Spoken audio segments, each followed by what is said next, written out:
Ya, bismillahirrahmanirrahim. Assalamualaikum warahmatullahi wabarakatuh. Assalamualaikum warahmatullahi wabarakatuh. Alhamdulillah, puji syukur marilah kita panjatkan kehadirat Allah Subhanahu wa taala. Alhamdulillah di sore ini kita dapat berkumpul dalam kegiatan yang mudah-mudahan bermanfaat buat kita semua. Saya share screen ini untuk kegiatan kali ini. Kita akan di sini ada flyernya ya. Judulnya adalah beragam metan untuk tanaman hias. Yang bertugas saya Yati Rusmiati, SPD MPVIS dari SMA 25 sebagai host. Kemudian moderatornya adalah Layalia Asna dari mahasiswa Unpas. Kemudian presenternya kali ini adalah Ibu Hermin Rukmini, SPD dari SMA Negeri 25 Bandung. Pelaksanaan kegiatan ini 1 jam ke depan, jadi dari pukul 16 sampai pukul 17. Sedikit saya informasikan bahwa saat ini sebagian masyarakat khususnya yang tinggal di perkotaan sedang demam menanam atau mengoleksi tanaman hias. Nah, untuk menanam tanaman hias supaya tumbuh subur, sehat, segar, itu diperlukan pengetahuan tentang media tanaman, ya, atau metan disingkatnya ya. Jadi untuk itu mari berbagi ilmu dan pengalaman supaya tanaman tumbuh subur, sehat dan indah. Itu prolognya dari saya. Kemudian kesiapannya sudah siap semuanya. Untuk semua peserta yang udah hadir juga sudah membuka videonya ya. Kemudian selama kegiatan berlangsung, pada saat pada saat presenter mempresentasikan materinya, dimohon untuk memute atau menutup mic-nya ya. Kemudian nanti dibuka pada saat ada kesempatan. Nanti ada sesi tanya jawab atau memberikan tambahan masukan, informasi dan sebagainya. Itu saja mungkin tata tertibnya ya. Kemudian untuk selanjutnya saya persilahkan kepada Layalia Asna sebagai moderator untuk memandu acara ini. Dipersilahkan.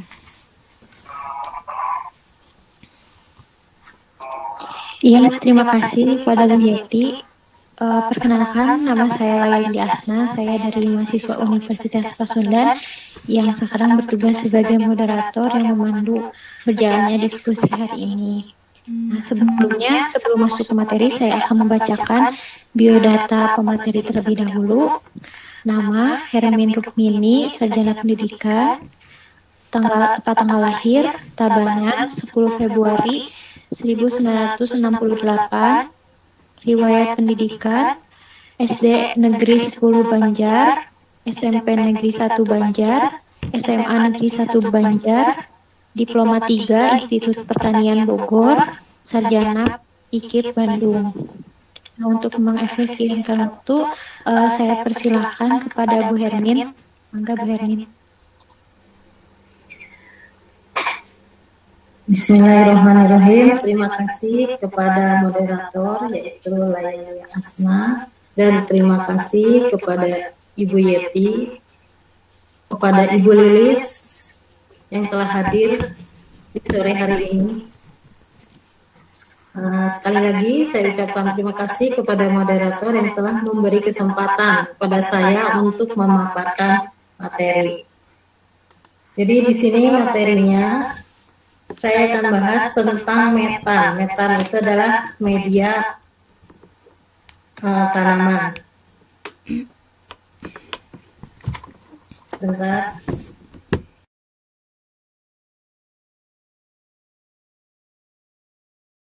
Nah, di sini judul materi yang akan dibahas yaitu beragam metan untuk tanaman hias. Ini tampak ada tempat-tempat ya yang berisi bahan-bahan. Nah, ini adalah bahan metan, artinya media. Maaf Bu Hermin, belum presentasinya belum tampil ya di sini ya? Gambarnya ada nggak Bu Yeti? Belum ada, belum terlihat. Oke. Bentar Bu Yati. Di Asna udah kelihatan belum? Sama belum? Belum ya? Iya.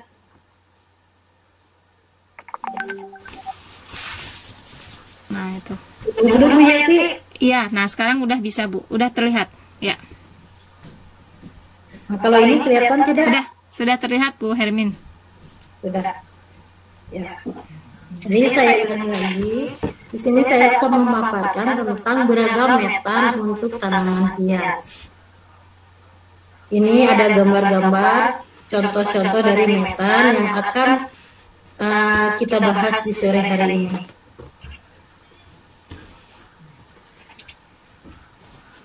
Untuk tanaman hias, kita perlu pengetahuan supaya tanaman itu tumbuh subur dan akarnya pun bagus. Nah, berarti kita harus bisa mengkomposisikan, harus tahu dulu sebelum mengkomposisikan metan, itu kita harus tahu dulu unsur-unsur yang ada dalam metan tersebut. Nah, sehingga kalau kita memahami unsur dari metan tersebut, maka kita bisa mengukur tanaman apa yang pantas untuk metan seperti ini. Nah, supaya akarnya itu tumbuh sehat. Akar yang sehat yang seperti apa? Akar yang sehat itu yang tampaknya putih, bersih, tidak layu dan tidak mudah patah. Nah, di sini saya akan menjelaskan sedikit tentang batang pakis. Batang pakis juga bisa dijadikan media untuk tanaman. Batang pakis berdasarkan warnanya ini ada dua, yaitu ada yang hitam dan ada yang pakis coklat. Ini sesuai dengan istilah umurnya. Yang semakin tua berarti batang pakis itu akan berwarna lebih gelap. Keunggulan dari batang pakis itu yaitu poros. Poros itu berarti dia tidak menyimpan banyak air apabila dikenakan air, sehingga air itu akan mudah jatuh ke bawah ya. Berstruktur lunak sehingga mudah ditembus akar. Makanya batang pakis ini karena lunaknya dan mudah ditembus oleh akar, maka bisa digunakan untuk tanaman anggrek. Biasanya batang pakis ini dibuat lempengan, yaitu untuk media sebagai tumbuhan anggrek. Nah, sebaiknya batang pakis yang digunakan untuk tanaman hias itu harus disteril dulu. Bagaimana cara mensterilnya? Yaitu harus dijemur atau dikenakan sinar matahari yang terik. Maka itu sudah terjadi pensterilan pada batang pakis. Lalu di sini unsur yang kedua itu adalah kokopit. Kokopit ini sabut kelapa, merupakan bahan organik alternatif untuk media tanaman. Sabut kelapa sebaiknya digunakan untuk di daerah yang curah hujannya rendah. Kenapa curah hujan rendah? Karena kokopit ini bersifat bisa mengumpulkan air, jadi menjaga kandungan air dalam diri kokopit. Sebaiknya dicuci air mengalir dan direndam terlebih dahulu di dalam larutan fungisida. Kelebihan sabut kelapa sebagai media tanam disebabkan karakteristiknya yang mampu mengikat, menyimpan banyak air. Yang seperti saya jelaskan tadi bahwa kemampuan kokopit itu adalah menyimpan banyak air. Sehingga untuk di daerah yang terik mataharinya, untuk menjaga kekeringan, lebih baik kokopit ini tepat untuk digunakan. Tapi jangan lupa, untuk kokopit ini dia mengandung jatanin. Nah, untuk menghilangkan jatanin itu mudah, yaitu dengan cara kokopit tersebut dicuci dengan air yang mengalir. Nah, setelah dicuci dengan air yang mengalir, lalu ditiriskan dan disiram dengan larutan fungisida. Kenapa harus disiram dengan larutan fungisida? Supaya terhindar dari jamur dan bakteri. Nah, ini yang ketiga yaitu sekam padi atau disebut sekam mentah. Sekam padi adalah media tanam yang berasal dari kulit biji padi, memiliki tingkat keporosan yang tinggi, mudah mengikat air tidak mudah lapuk, mengandung kalium yang dibutuhkan tanaman. Di sini kita lihat bahwa kandungan dari sekam mentah atau sekam padi, dia banyak mengandung unsur hara yang dibutuhkan oleh tanaman, yaitu kalium. Dan keporosannya sangat tinggi dan tidak mudah lapuk. Nah, dengan sifat yang ada pada sekam padi atau sekam mentah, maka kita lihat pedagang-pedagang tanaman hias itu sering menggunakan media sekam padi. Kenapa? Karena ini kelebihan dari sekam padi, dia banyak unsur haranya, mengandung kalium yang dibutuhkan oleh tanaman dan tidak mudah lapuk, juga mengikat air, jadi tidak mudah kering, sehingga tanaman itu akan merasa lembab, tidak mudah kekeringan. Maka petani-petani tanaman hias selalu menggunakan medianya dan menggunakan sekam padi. Sebentar ya. Untuk sekam padi ini kita tidak bisa langsung memakainya, tapi ada proses, yaitu proses fermentasi. Nah, jadi sekam padi ini kan dari kulit biji padi. Kulit biji padi itu tidak langsung kita pakai untuk tanaman, tapi kita buat fermentasi dengan caranya mudah, yaitu sekam padinya kita campur dengan air atau kita basahkan dengan air, tapi air ini diberi zat fermentasi supaya terjadi fermentasi, yaitu berupa cairan ada di toko pertanian, yaitu MP4 yang kuning. Kalau MP4 yang merah itu untuk kotoran hewan biasanya, tapi ini MP4 yang kuning. Takarannya itu bagaimana kebutuhan kita. Kalau ingin fermentasinya itu lebih cepat, maka MP4-nya diperbanyak. Misalkan ini untuk 1 karung sekam padi itu menggunakan 1 ember air dengan 50 mililiter untuk MP4 atau tutup. Di MP4 biasanya ini berupa cairan, jadi ada tutupnya. 3 tutup MP4 dicampurkan dengan 5 liter air atau kurang lebih 1 ember, atau bisa juga 3 tutup luar ya, untuk MP4 dicampurkan dengan 5 liter atau 1 ember air, itu bisa. Nah, semakin banyak pencampuran MP4, maka semakin cepat proses fermentasinya. Tapi kan biasanya ingin irit, jadi ingin pas porsinya, ya menggunakan sekitar 2 atau 5 tutup untuk 1 ember. Nah, disiramkan kepada padi tersebut di dalam karung, sebaiknya di dalam karung supaya lembab, ya, lembab dan tersiram seluruhnya, lalu dimasukkan ke dalam plastik dan ditutup rapat. Ditunggu sampai minimal itu 1 bulan. Setelah 1 bulan baru sekam padi itu bisa digunakan kepada tanaman. Jadi tanaman itu akan merasakan dingin dan akan khasiat dari sekam padi tersebut akan timbul, bermanfaat untuk tanaman. Apabila sekam padi yang begitu panen ya, langsung kita gunakan, itu berbahaya. Nanti tanaman akan merasa panas sehingga akan layu dan bisa jadi tanaman itu akan mati. Nah, sekarang yang keempat ini adalah sekam bakar. Sekam bakar ini juga merupakan sekam mentah yang telah mengalami proses pembakaran sehingga memiliki kandungan karbon yang tinggi, menyebabkan media tanam ini menjadi gembur. Namun demikian, dikarenakan sifatnya yang mudah lapuk, media dengan sekam bakar harus lebih sering diganti. Sekam mentah memiliki kelebihan mudah mengikat air, tidak mudah lapuk.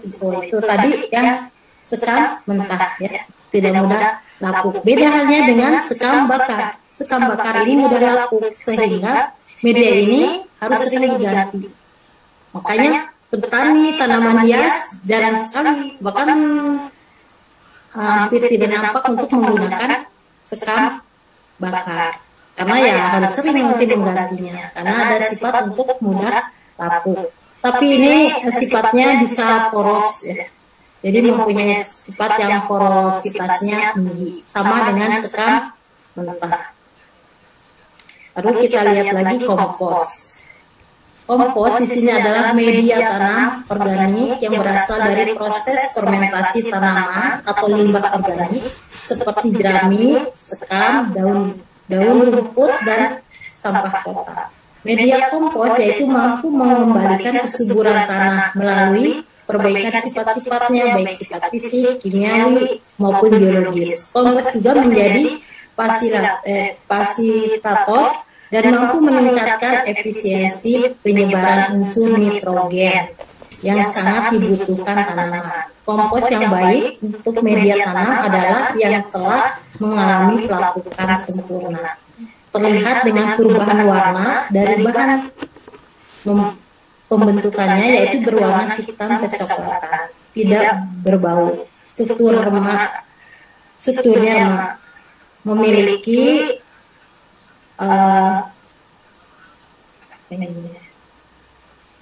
di sini memiliki tingkat keporosan yang rendah. Nah, di sini kita lihat untuk kompos. Kompos itu kita bagaimana mencarinya? Kalau kita ingin menanam sebuah tanaman, itu memerlukan kompos. Itu di toko pertanian sudah ada yang siap pakai. Tapi kalau kita ingin membuatnya sendiri, itu sangat mudah. Sangat mudah, yaitu dengan cara mencampurkan tanah dengan sekam bakar. Perbandingannya 1:1, tanah, sekam bakar dicampur, lalu kita kumpulkan daun-daun kering. Misalkan ini kompos dari daun-daun.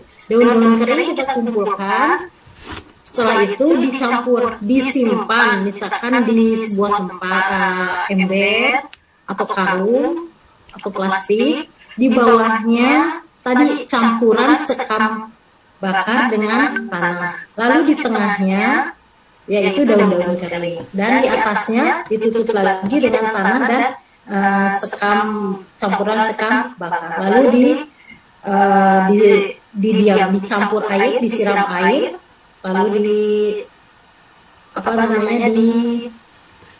ditutup, ditunggu kurang lebih 1 bulan. 2 minggu sebenarnya sudah ada yang bisa melihat, dan itu sudah terjadi. Kompos itu bisa dipakai untuk waktu 2 minggu, tapi rata-ratanya 1 bulan. Ada lagi cara untuk membuat kompos, yaitu tadi cairannya supaya cepat menggunakan MP4. Tapi saya tidak mau menggunakan MP4 karena harus beli. Ada yang lebih murah, yang lebih praktis, yaitu menggunakan nasi yang sudah basi. Itu bisa dicampurkan dengan air. Campuran air dengan nasi itu disiramkan ke kompos yang tadi, lalu dibungkus atau ditutup. Kalau di ember ditutup, kalau di plastik itu dibungkus, diikat, didiamkan sampai 1 bulan, baru dibuka. Maka itu sudah terjadi kompos. Lalu unsur ke-6 ini adalah pasir malang. Pasir malang ini lihat gambarnya seperti batu-batu kecil ya. Pasir malang warnanya hitam, tapi ada juga yang warnanya lebih muda. Ini sangat bagus porositasnya, mengandung rongga udara. Nah, ini pasir malang ini biasanya ada tanaman yang memang lebih bagus digunakan pasir malang, seperti adenium, ya, tanaman kamboja Jepang itu cocok pasir malang karena ada rongga udara dan dia poros. Begitu juga untuk aglonema. Aglonema juga bagus kalau dicampur dengan pasir mangan. Tapi pasir mangannya pencampurannya jangan terlalu banyak, sedikit saja untuk porosnya, karena aglonema itu membutuhkan media yang poros. Nah, ini cocok sekali pasir mangan untuk itu. Dan rongga udaranya itu sangat bagus. Nah, ini adalah sifat-sifat dari media tanam.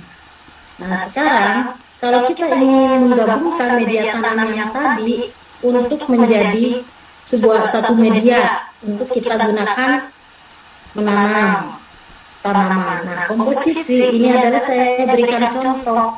Ada beberapa contoh komposisi tentang metan.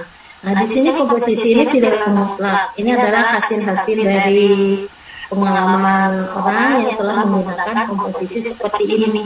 Nah, ini berarti nanti kita bisa mengaturnya karena kita sudah tahu tadi sifat-sifatnya. Misalkan tumbuhan adenium.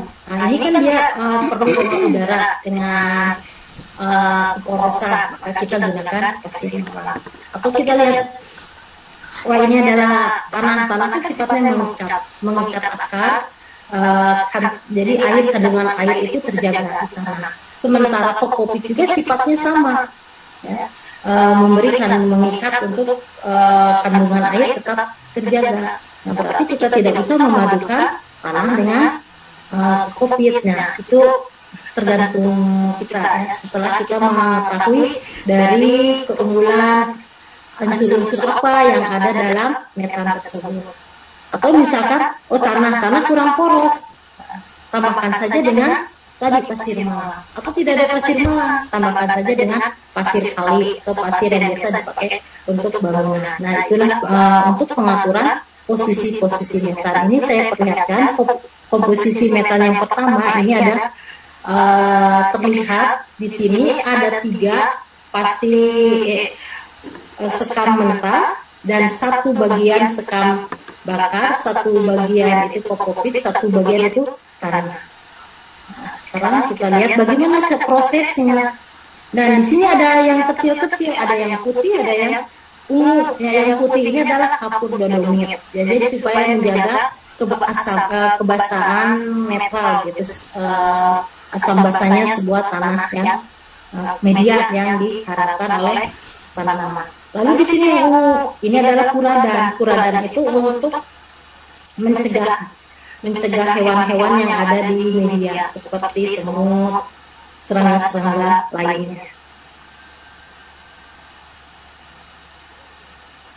Nah, ini dicampurkan media yang tadi yang terdiri dari sekam bakar, sekam mentah, tanah dan tanah dan kokopit. Nah, ini dicampur sini. Nah, setelah dicampur dia aduk-aduk sehingga tercampur rata, lalu dimasukkan ke dalam karung, lalu disiram oleh air. Nah, air ini dicampur dengan fungisida. Mereknya bebas, boleh Antrakol atau merek yang lainnya. Dicampur supaya apa? Supaya tidak berjamur media ini. Setelah itu media ini ditutup dan didiamkan di tempat yang teduh, difermentasikan, artinya supaya dingin. Istilahnya, kalau istilah pertanian itu, istilah petani itu supaya dingin, jadi dingin untuk tanaman. Jadi tidak langsung dipakai, disimpan dulu, paling sebentar itu 2 hari. Biasanya setelah 3 hari, 4 hari itu bagus untuk digunakan tanaman. 4 hari, seminggu, 2 minggu itu bagus. Jadi supaya tanaman itu segar. Saat ada pemilihan media, tanaman itu tetap segar dan baguslah hasilnya. Apa yang diinginkan dari tanaman itu ada setelah mengalami proses seperti ini. Tapi nggak salah, artinya begini, tidak langsung ingin langsung dipakai juga itu tidak membuat tanaman itu mati, gitu. Tidak membuat tanaman lain, tapi ini lebih baik. Dan ini disarankan harus seperti itu, didiamkan dulu Ya kalau terpaksa mepet ya 2 hari lah. Tapi lebih bagusnya itu 4 hari ke sana. Nah, ini komposisi kedua. Apa saja yang ada di komposisi kedua? Kita lihat di sini. Nah, sekam mentah 3 bagian. Ini lebih cenderung untuk memakai sekam mentah. Lalu tanah subur 1 bagian. Lalu pupuk kandang 1 bagian. Nah, ini kita gabung atau kita satukan, diaduk-aduk seperti yang tadi ya. Di dalam karung itu lebih enak. Lalu dicampur dengan larutan fungisida. Ini air diberi larutan fungisida lalu disiramkan ke dalam metan tersebut dan ditutup rapat. Baru setelah itu dipakai sebagai media tanam. Nah, ini komposisi ketiga. Komposisi ketiga ini terdiri dari apa? Ini terdiri dari 2 bagian sekam basah, 1 bagian sekam bakar, kotoran kambing, 1 bagian kompos, 1 bagian, dan tanah 1 bagian. Ini dicampur seperti sama halnya dengan proses pencampuran di komposisi 1 dan komposisi 2. Nah, ini menggunakan kotoran kambing. Dan biasanya begini, kalau ada unsur tanah itu suka disatukan dengan kotoran kambing. Ada tanah, ada kotoran kambing. Nah, tapi kotoran kambing juga tidak langsung. Kotoran kambing yang baru atau yang belum diproses itu tidak langsung digunakan. Itu kalau kotoran kambing tidak diproses langsung, digunakan langsung, itu bisa mengakibatkan tumbuhan itu layu atau mati, bahkan mati. Jadi harus diproses dulu. Bagaimana caranya? Yaitu harus difermentasi. Seperti tadi, bahwa kotoran kambing itu dicampur dengan larutan MP4. Dan sebaiknya kalau kita ingin mencampur, misalkan untuk membuat kompos, itu menggunakan MP4, itu sebaiknya dicampur dengan gula. Boleh pakai sari tebu, boleh pakai gula putih, boleh juga menggunakan gula merah. Jadi dicampur air, ditambah gula, ditambah dengan MP4. Lalu disiramkan ke kotoran kambing tersebut dan didiamkan untuk beberapa waktu, yaitu biasanya ukurannya 1 bulan difermentasikan. Setelah 1 bulan, lalu nanti terlihat bahwa kotoran kambing itu seperti tanah dan tidak berbau, seperti hanya kompos seperti itu, dan warnanya hitam seperti tanah sudah itu. Nah, itu adalah layak untuk dipakai.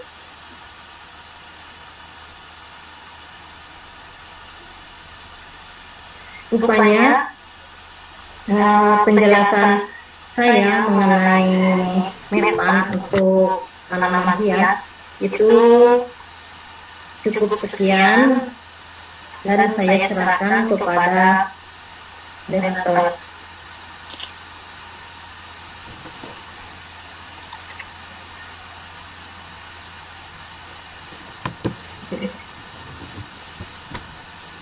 Saya stop dulu.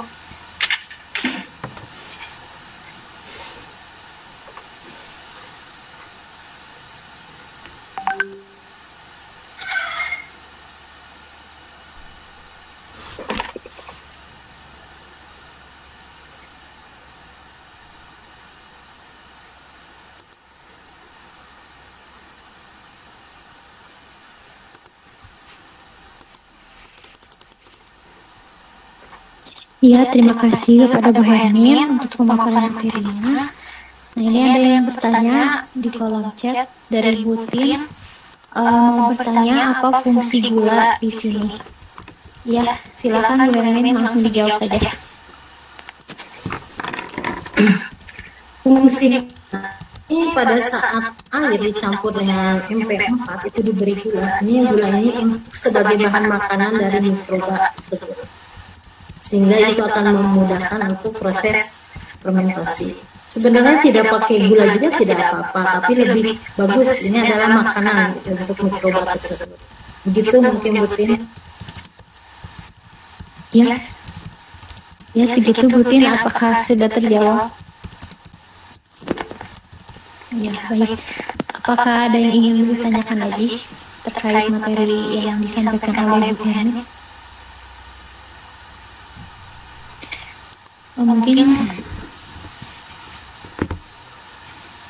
Mungkin sekian.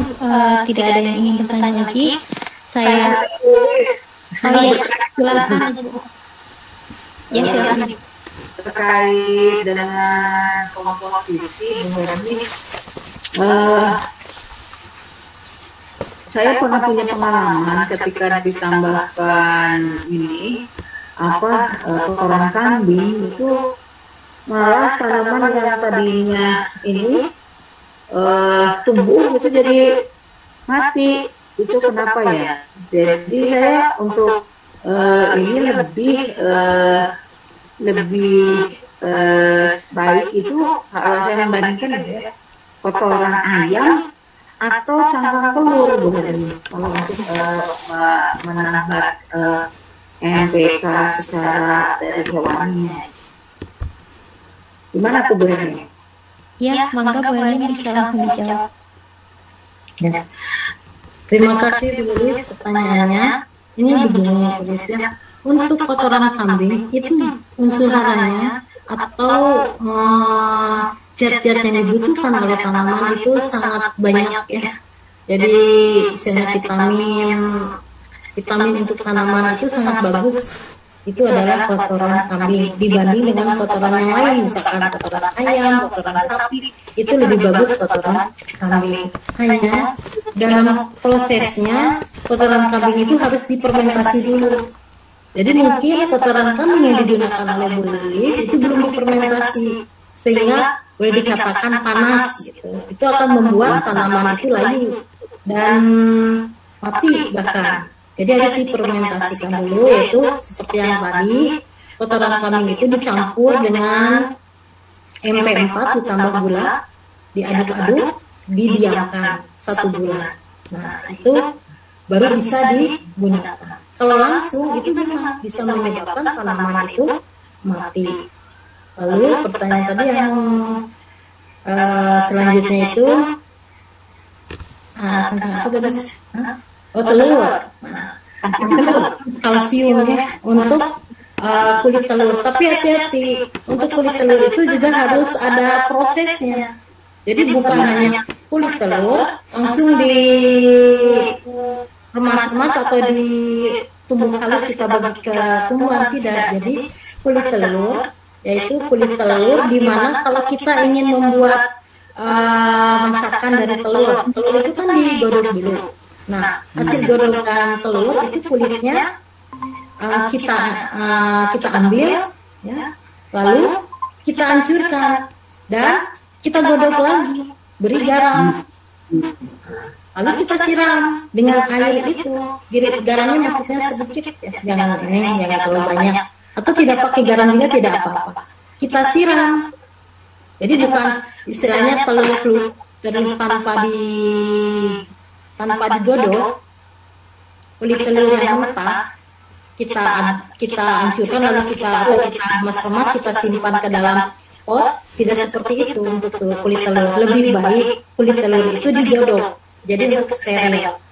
Setelah itu remas-remas dan digodok lagi, dan airnya setelah dingin didiamkan untuk berapa lama, itu disiram dengan airnya. Itu sangat bagus. Itu juga bisa dijadikan itu pupuk, bukan media ya. Untuk kulit telur bukan media. Sama sebenarnya kotoran kambing ini adalah media, tapi harus dicampur medianya. Ya seperti itu Bu Lilis, bagaimana? Ya, terima kasih Bu Lilis atas pertanyaannya. Apakah sudah cukup pertanyaannya? Ya, betul. Mungkin saat itu yang memberi saya itu ininya belum terkomunikasi dengan baik mungkin ya, sehingga dia memberi saya juga udah tanya ini sudah fermentasi sudah. Ya udah dicoba tahunya mati. Tanaman sayurnya ya. Tapi berikutnya ya terima kasih Bu Hermin. Ya mungkin itu salah satu belum terfermentasi dengan baik. Ya. Ya, baik. Apakah ada yang ingin ditanyakan lagi untuk terkait media tanam ini?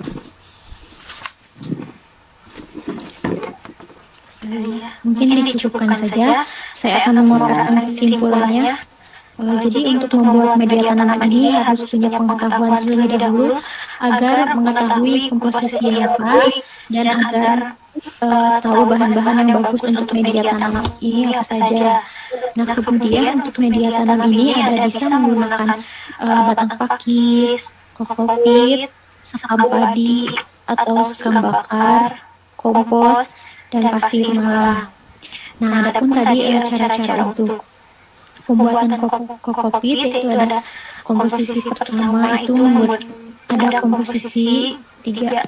Seperti itu kali ini pemaparan dari saya. Terima kasih kepada Bu Hermin yang telah memaparkan materinya. Saya mengizinkan Bu Hermin untuk mengakhiri materi. Silakan Bu Hermin. Ya, terima kasih untuk layar Asna yang telah memberi kesempatan. Jadi di sini mungkin saya hanya menyarankan bahwa tadi komposisi dari meta itu hanya contoh-contoh. Nah, jadi untuk kita ingin menanam sebuah tanaman, itu harus dilihat dulu sifat tanaman tersebut. Apakah tanaman ini dia memerlukan air atau harus lembab, maka metan yang cocok itu digunakan adalah tanah dan kokopit. Tapi kalau seandainya tanaman ini membutuhkan poros, artinya kurang membutuhkan air, maka kita pilih media tanam untuk batu pasir malah atau sekam bakar. Seperti itu ya. Jadi harus kita tahu dulu sifat tanaman tersebut. Jadi lebih tepat supaya kita tepat memberikan metan tersebut terhadap tanaman sehingga tanaman itu akarnya akan menjadi bagus. Ya. Saya ucapkan terima kasih dan saya mohon maaf bila ada kekurangan dari paparan saya tadi. Saya ucapkan terima kasih kepada Bu Lilis, kepada Yuti, kepada Layar Asna yang sebagai moderator dan kepada Ibu Yeti sebagai host. Saya serahkan kepada moderator.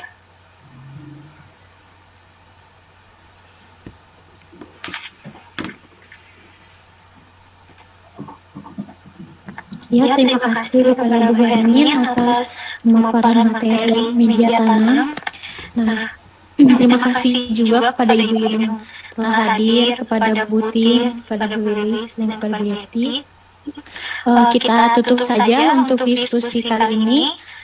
Saya dulu pamit, saya kembalikan kepada Bu Yeti. Terima kasih Bu Hermin yang telah memaparkan materi. Terima kasih juga kepada Layar Asna yang telah memandu kegiatan ini. Dan ucapan terima kasih juga kepada Ibu Lilis sebagai instruktur dan Ibu Tin yang telah juga menyempatkan hadir di sini. Alhamdulillah. Bu Yeti apakah ada? Apa? Terima kasih kepada Ibu Hermin yang telah mempresentasikan materi kali ini. Kemudian terima kasih kepada moderator yang telah memandu kegiatan hari ini. Mudah-mudahan ini pasti bermanfaat untuk kita semua. Kemudian terima kasih kepada Ibu Lis Setiasis sebagai instruktur dan juga Ibu Tin yang telah menyempatkan hadir. Sekali lagi mungkin saya ingatkan karena sekali lagi saya ingatkan untuk mengisi kehadiran dengan link yang ada di kolom chat ya, untuk seluruhnya mungkin seperti itu. Saya sudah mengisi, izinnya karena pindah lagi room ya kita ya. Iya Bu. Ya, bukan di room ini kan? Ya, saya lihat dulu ya. Boleh ini dulu. Ya, 15 menit lagi ya Bu ya. Ya. Saya isi dulu absen.